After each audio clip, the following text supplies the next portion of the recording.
queridos alunos e professores, estamos iniciando mais uma aula de Geografia. Eu sou a professora Juliana e estarei acompanhando vocês ao longo deste momento com mais conteúdos geográficos. Vamos agora verificar qual o número e o objeto de conhecimento de nossa aula. Estamos na aula de número 3, com o objeto de conhecimento, distribuição da população mundial e deslocamentos populacionais. E o detalhamento, principais movimentos migratórios na Amazônia e no Amazonas, e também principais movimentos migratórios no município, sendo movimentos voluntários e forçados. Dito isto, vamos lá dar início à nossa aula.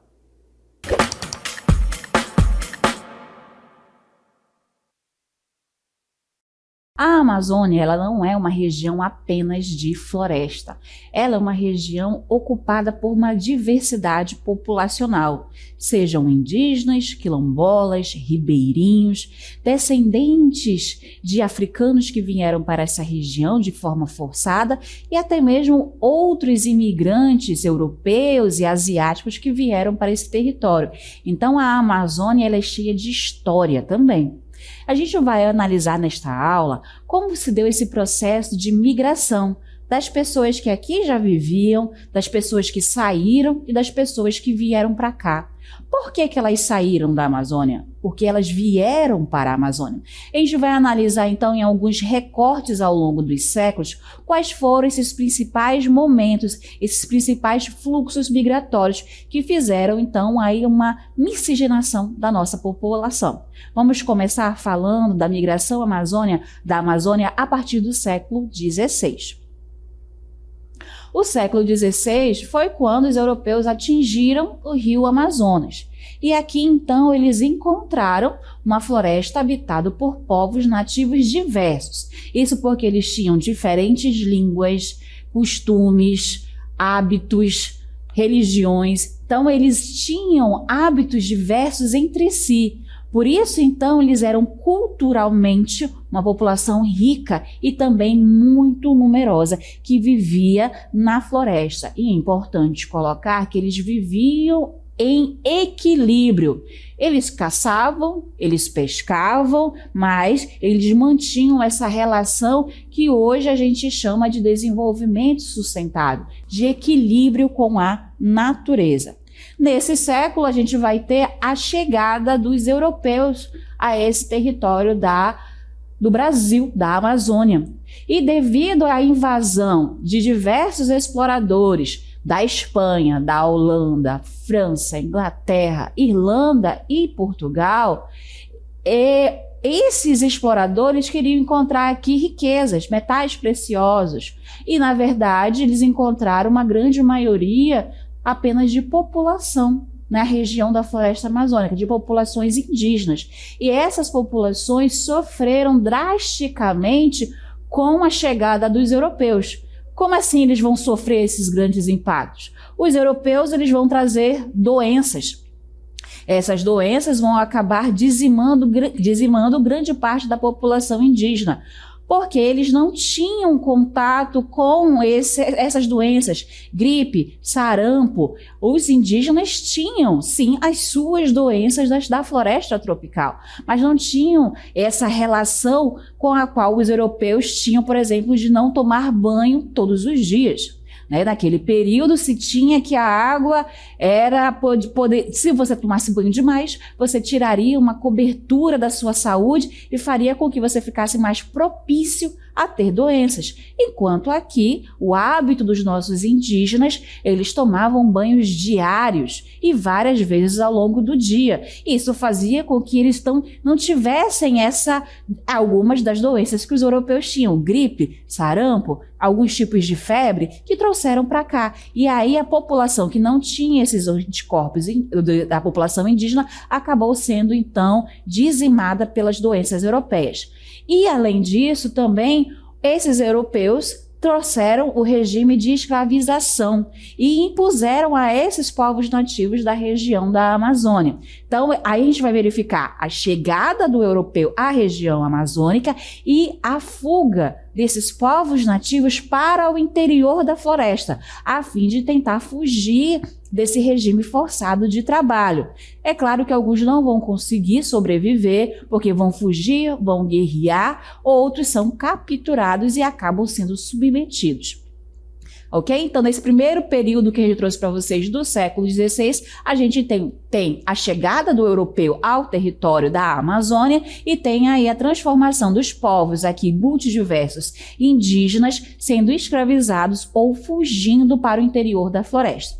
Vamos saltar agora para o século XVIII.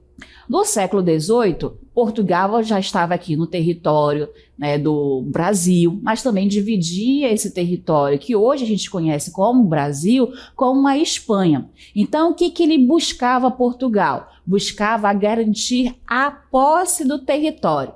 E naquela época, como é que você garantia a posse? Ocupando aquele território.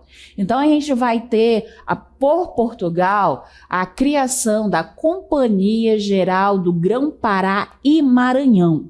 Essa companhia, ela foi responsável por administrar o comércio e a produção da região amazônica, atrair novos colonos para essa região, controlar a economia local e agora importar a mão de obra escravizada africana, pois nesse período já existiam leis que impediam a escravização dos indígenas. Mas não quer dizer que não ocorria, ou seja, mesmo que houvesse essas leis, de forma disfarçada, ainda havia esse regime de escravização indireta dos povos nativos, ok? Então foram trazidos agora escravizados negros africanos para a região da Amazônia. Então, o que vai acontecer? Essa relação dos povos negros trazidos para cá para trabalhar em quê? Principalmente na agricultura, cacau, tabaco, café. Eles vão fazer também, vão ser responsáveis pela construção de obras públicas e fortalezas e serviços urbanos nas vilas. E essa população agora, entre negros africanos, europeus e os povos nativos indígenas vão transformar a nossa população agora em miscigenada. Então, olha como tudo isso muda. A gente tem no primeiro momento a chegada do europeu ao nosso território, trazendo uma primeira miscigenação populacional. O europeu com o povo nativo indígena. Agora, com a chegada dessa nova população africana, a população do Brasil novamente se torna miscigenada. São 3 matrizes de etnias que vão fazer com que haja uma diversidade populacional no Brasil e em todo o seu território. É claro que em algumas regiões, devido à ocupação dos colonos, devido à maior presença dos povos nativos e a maior concentração de negros africanos, há no Brasil estados onde há mais pretos, há estados onde há uma maior quantidade de indígenas e há estados onde há uma maior concentração de pessoas declaradas brancas. Mas voltando agora para o século XVIII, estima-se que tenham sido comercializados cerca de 25 mil escravos para essa região que hoje a gente conhece como o estado do Maranhão, Pará, Amazonas e Mato Grosso. Essas populações desembarcadas na Amazônia eram procedentes, em sua grande maioria, da África Central Atlântica, que é da região do Guiné, formado pelo Golfo da Guiné, por Angola e também por o Congo, a República do Congo. Passando agora para o século XIX, a gente vai ter o ciclo econômico da borracha. E ela vai mostrar para vocês que agora a gente vai ter uma tendência a uma migração interna, ou seja, brasileiros se movimentando dentro do seu próprio país. A gente tem a chegada dos europeus, marcando o século XVI, e a partir daí também a chegada dos negros africanos no nosso território, modificando, miscigenando a nossa população, e a partir do século XIX há uma queda nessa migração internacional para o Brasil, e faz com que haja uma maior circulação, um maior fluxo de migrantes brasileiros. Nesse período, cerca de 65 mil nordestinos migraram para a Amazônia em busca de trabalho com o ouro branco. O que seria o ouro branco? O látex, né? O fruto da seringueira. O líquido a seiva da seringueira, melhor dizendo. E essa população veio porque estava tendo uma grande seca na região do Nordeste, na região da Caatinga, o sertão nordestino. Então, fugindo da fome e da pobreza, eles vieram em busca de trabalho, já que essa região estava oferecendo ali um ciclo econômico no qual a Amazônia era rica, né, na produção da seringueira. Dessa forma, a exploração de látex fez surgir inúmeras vilas ao longo dos rios. A gente verifica, então, aí o início das comunidades ribeirinhas acontecendo no território da Amazônia, porque a partir dali dos rios é que se traçavam, então, as trilhas ao longo da floresta para encontrar e extrair a seringa, e da mesma forma o uso do rio, né, como via de transporte para escoar essa produção para as áreas, para as cidades maiores e aí chegar até a parte central do Brasil. E onde é que tinha mais seringueira? Ou seja, onde é que acabou que se concentrou mais essa população de nordestinos que vieram trabalhar na Amazônia? Na região do rio Tapajós, ali na região do estado que hoje a gente chama de Pará, certo? Agora vamos dar um novo salto no tempo e vamos para o século XX. No século XX, a gente tem a figura agora do presidente Getúlio Vargas. O presidente Getúlio Vargas ele vai incentivar de diversas formas a colonização da Amazônia. O que seria essa colonização da Amazônia? Ele queria que as pessoas ocupassem esse território. Ele queria integrar a Amazônia ao restante do Brasil. A Amazônia faz parte do Brasil territorialmente, mas não tinha um desenvolvimento forte econômico depois do ciclo da borracha. Não tinha uma população que vinha para essa região. Então, Getúlio Vargas ele vai incentivar a ida de pessoas, a ida de imigrantes para essa região, para que se desenvolva economicamente. E aí, dessa forma, se consiga integrar a região da Amazônia ao restante do Brasil. Nesse período, vai se destacar a população japonesa. A população japonesa já estava no território brasileiro e alguns desses japoneses foram redirecionados para a região da Amazônia. E aqui na região da Amazônia eles fizeram dois tipos de cultivo que trouxe um bom resultado nas nossas terras, que foi a plantação da juta. A juta ela é uma fibra têxtil de origem asiática e ela tem ali ela tem a necessidade de estar numa área alagável, então ela vai ser praticada essa agricultura nas áreas de várzea, principalmente do rio Amazonas, ali próximo às áreas de Manaus e também de Parintins. Outro cultivo que eles trouxeram foi um cultivo da pimenta do reino. Esse cultivo ele vai se dar na região de Tomé-Açu, no Pará, o que tornou o Pará um dos maiores produtores de pimenta do reino do Brasil. Ainda nesse período do século XX, a gente vai ter as campanhas que o presidente Getúlio Vargas vai colocar. A gente vai ter a campanha Marcha para o Oeste, e a campanha Novo Eldorado. É tudo nesse período do século XX. O que era, então, essa campanha do Marcha para o Oeste? A Marcha para o Oeste foi criada nos anos de 1940 para incentivar o povoamento do interior brasileiro, sendo das regiões do Centro-Oeste e Norte. Levar, então, infraestrutura, trabalho, serviço público para essas regiões, integrando ao restante do Brasil. Então, a Amazônia, nesse momento, passa a ser vista como uma fronteira de desenvolvimento, um território a ser ocupado, a ser explorado e a ser produtivo. Já a campanha do Novo Eldorado, ela era vista como a Amazônia já estava sendo vista como uma terra rica em oportunidades, os migrantes vinham para cá para tentar encontrar trabalho, melhores condições de vida, e esse movimento vai ser intensificado durante a Segunda Guerra Mundial. aonde os Estados Unidos vai ter um acordo com o Brasil para a produção novamente da borracha natural aqui da região da Amazônia, o que faz com que haja, né, um segundo ciclo da borracha amazônica. E isso faz com que haja novamente pessoas do Nordeste vindo para a nossa região para trabalhar nos seringais. Acredito que vocês já devem ter ouvido falar nos soldados da borracha. Justamente foi desse período onde os Estados Unidos necessitava dessa produção, já que da onde ele comprava? Lá do Sudeste Asiático, na Malásia, mas era uma região que estava envolvida na Segunda Guerra Mundial. Então, os Estados Unidos não conseguiam mais comprar. E aí, o que os Estados Unidos fez para tentar ter acesso a essa borracha? Houve a tentativa de um empreendedor. Esse empreendedor era o norte-americano Henry Ford.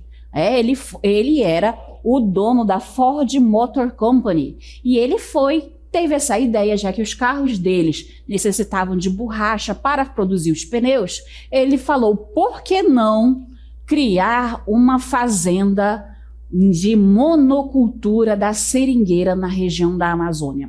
Justamente eu teria então aonde plantar, teria da onde colher e poderia produzir a minha própria borracha sem precisar da que existia na Malásia.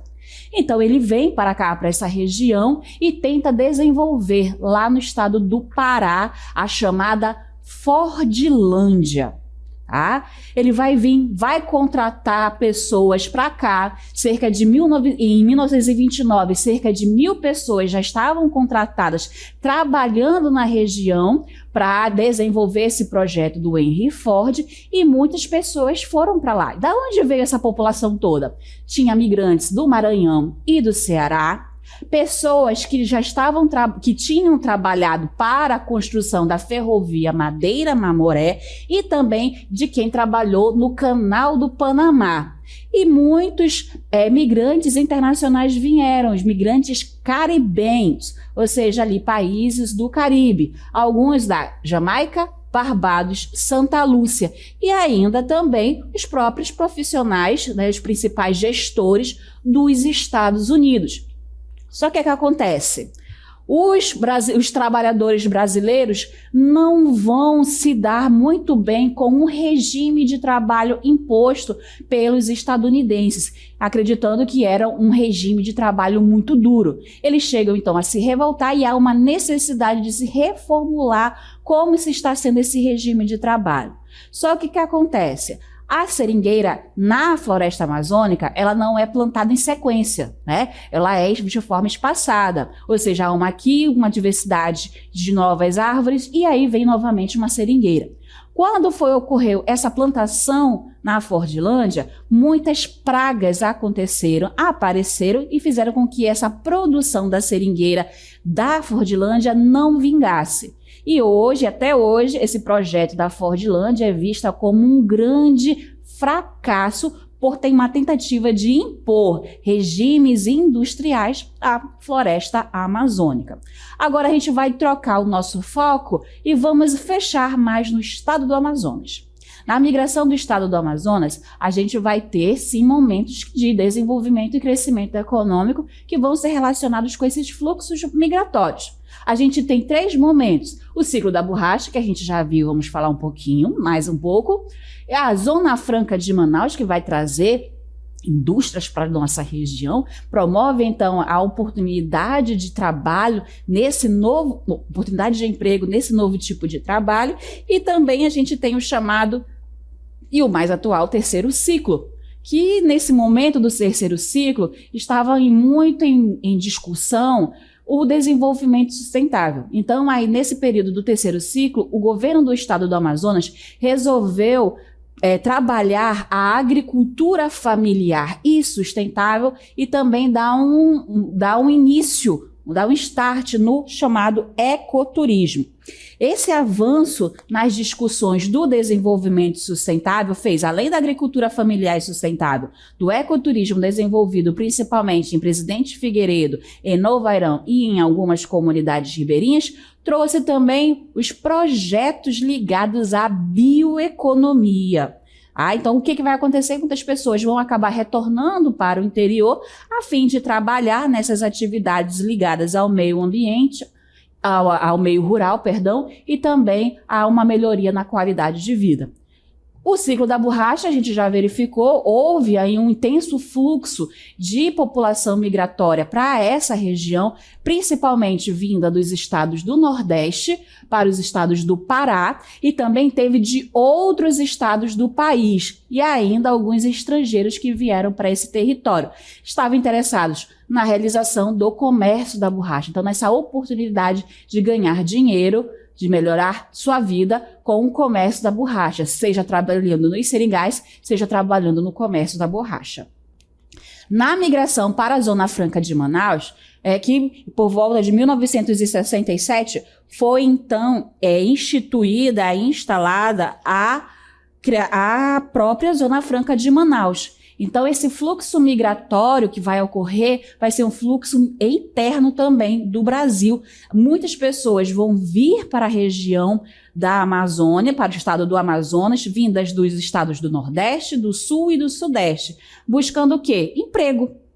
Emprego, seja nas fábricas de eletrônicos, nas fábricas de motos, eletrodomésticos e alimentos. O que faz com que a cidade de Manaus cresça de forma acelerada. Isso causou duas consequências: a formação de bairros populares e também o aumento de periferias, e também acabou ocasionando uma grande pressão no sistema público de saúde, de educação e de moradia do nosso estado.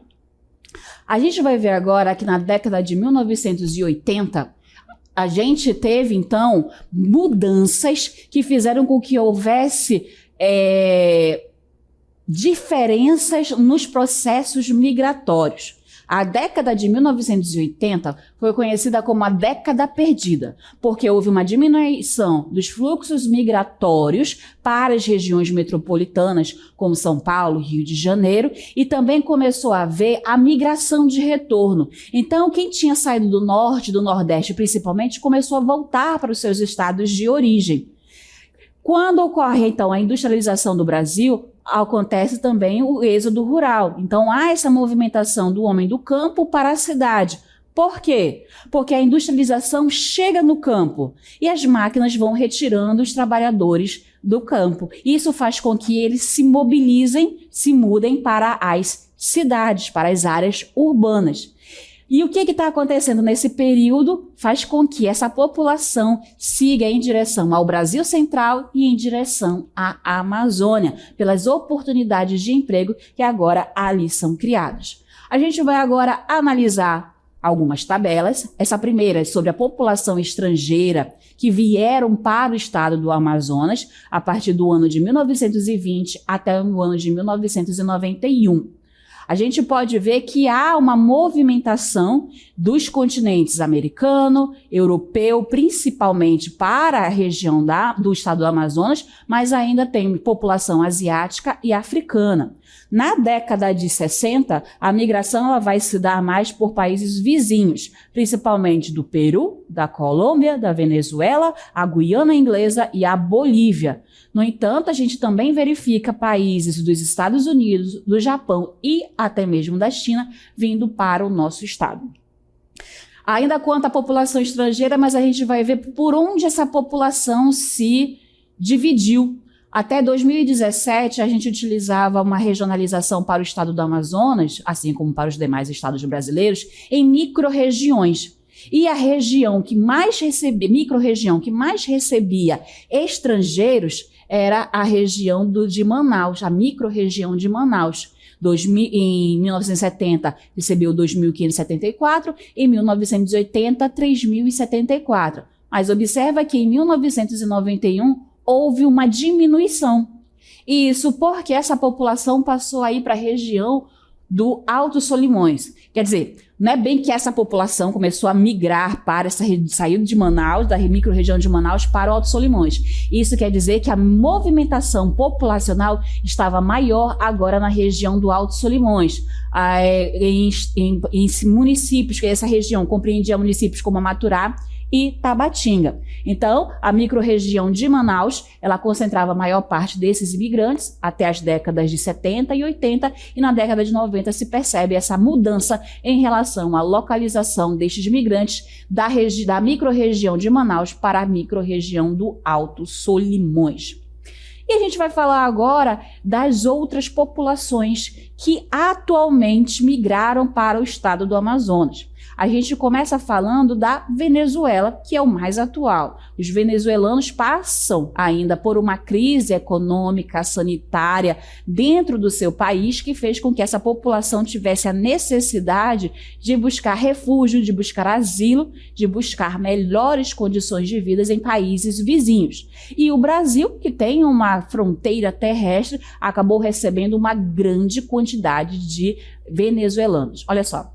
Essa atual crise humanitária e migratória da Venezuela fez com que mais de 85% dos venezuelanos, ou seja, a Venezuela ficou praticamente vazia da sua população, viessem para o Brasil. E eles chegaram principalmente pelo município de Pacaraima, no estado de Roraima. Pacaraima vai ter então ali uma estrada que liga diretamente à Venezuela, e eles deixavam então a Venezuela pelo município de Santa Helena de Guairém e chegavam então ao Brasil pelo município de Pacaraima.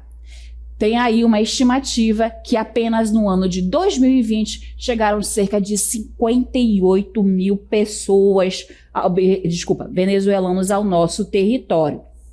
Muitos deles vieram para a cidade de Manaus e depois eles foram interiorizados com a ajuda de organizações internacionais e da movimentação do nosso governo federal em levar essa população para outras regiões.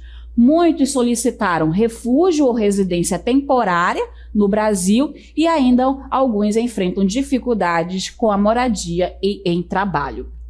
A gente volta a falar dos japoneses que vieram naquele período incentivado pelo presidente Getúlio Vargas e se estabeleceram principalmente nos estados do Pará e Amazonas. Isso quer dizer que houve uma movimentação, que não foi só no Pará e no Amazonas. Tanto é que a gente tem a maior comunidade japonesa do Brasil, localizada no estado de São Paulo.